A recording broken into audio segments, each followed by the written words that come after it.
की लड़की पसंद है रे जे मोर कॉलेज में संगे पढ़ेला रोज याद रोज जाते मुड़ मुड़ के देखेला एक लड़की पसंद है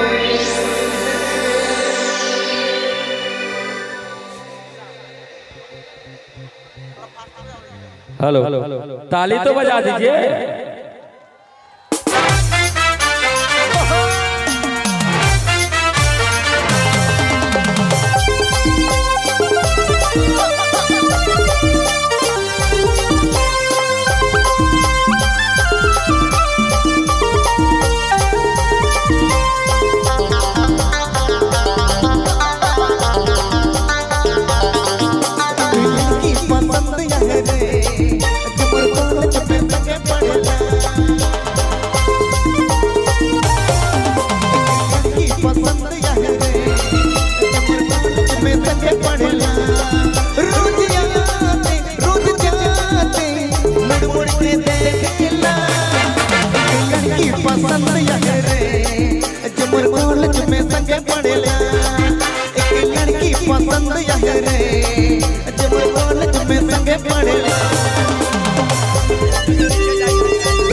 करती है प्यार लेकिन डरती है रे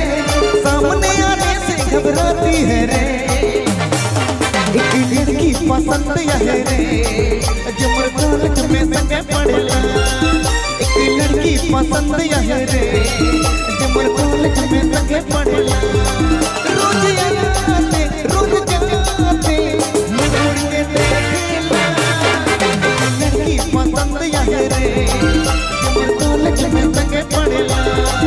एक लड़की पसंद है रे जो मोर कॉलेज में संगे पढ़ेला एक लड़की पसंद है रे जो मोर कॉलेज में संगे पढ़ेला